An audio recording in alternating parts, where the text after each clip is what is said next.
be? I get asked this question quite often. Some people seem to think, how long should your content be?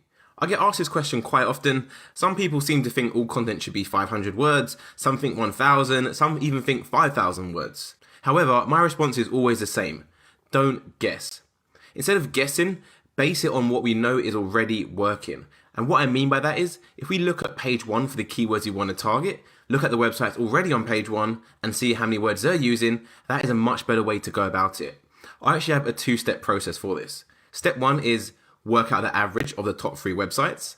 And then step 2 is plus 10% contingency, just so we know what they are about. This works really, really well for me and has never let me down. Essentially what we're doing here is we're mimicking what is already working. If the top 3 websites on page 1 roughly have 1,500 words, then you want to follow suit and also have 1,500 words. However, adding another 10% just ensures you're better than them. However, don't just add another 10% of words for the sake of it. You need to make sure your content is actually worth it and provides value. So instead of just giving you this information, I always like to go one step further. So we're going to head over to Google now and I'm going to show you exactly how this works with a live walkthrough.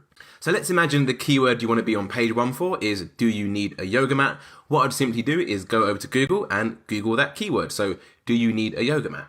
Then I'll take the top 3 websites in position 1, which I've already done. So I've got Yoga International, exercise.co.uk and Livestrong. So I've opened all of those websites in a new tab, you can see here already. And simply what I would do, I would get another tab open for this website called wordcounter.net. And I'll simply go on each website and copy all of the words and then paste it on WordCounter.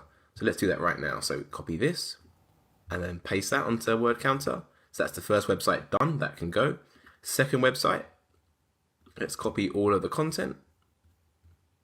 Seems a little bit longer than the first one. Let's copy that. And we'll paste that into WordCounter right at the bottom as well.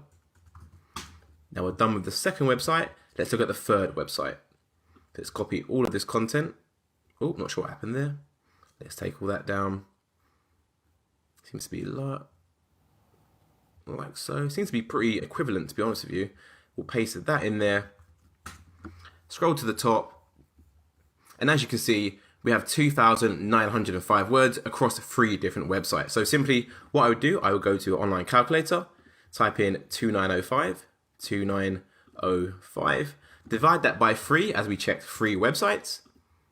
That would give me an average of 968 words. So again, that is the average. What I recommend you actually add another 10%. So that would be, it's literally another 96. So plus 96.